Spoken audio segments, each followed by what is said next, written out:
আমরা মধ্যেই খবর পেয়েছিলাম যে শিক্ষা দপ্তর থেকে 85টি পোস্টে শিক্ষিত যুবকদের নিয়োগের ব্যবস্থা সরকার গ্রহণ করেছেন এবং 18ই মে পর্যন্ত আমাদের কাছে যতটুকু খবর আছে 18,000-এরও বেশি শিক্ষিত যুবক যুবতীরা এই নিয়োগে আবাস দিয়ে তারা ফর্ম জমা করেছে।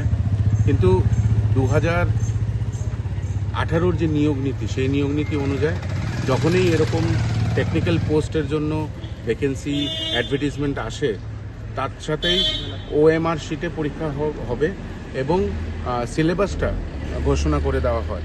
আমরা দেখেছিলাম 2021-এর যে বিজ্ঞপ্তি ছিল, 2024-এ যে পরীক্ষা হয়েছে, সেখানেও ওএমআর শিটে পরীক্ষা না হয়ে সাদা কাগজে পরীক্ষা নিয়েছে এবং দুর্নীতির দিকে এই নিয়োগ প্রক্রিয়াটাকে ঠেলে নিয়ে যাচ্ছে। আমরা কালকেও ডাইরেক্টর সাহেবের সঙ্গে দেখা করার চেষ্টা করেছিলাম, উনি ছিলেন না। ওনাকে তারপরে যখন ফোন করেছি, উনি আজকে আমাদেরকে 2টোর সময় টাইম দিয়েছিলেন।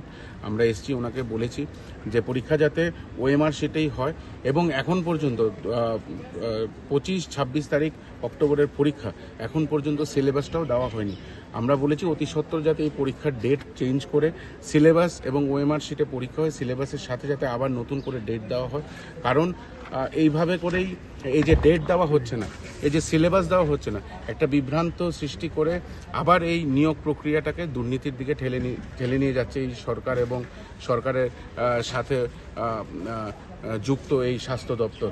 আমরা স্বাস্থ্য দপ্তরের ডাইরেক্টরকে বলেছি এবং আমরা দেখেছি যে ওরা ওএমআর শিটে পরীক্ষা নেবে বলে আমাদেরকে আশ্বস্ত করেছে। তৎসাথে আজকের মধ্যেই যাতে সিলেবাস ডিক্লেয়ার করে দেওয়া হয়, তার জন্য আমাদেরকে আশ্বাস দিয়েছিলেন।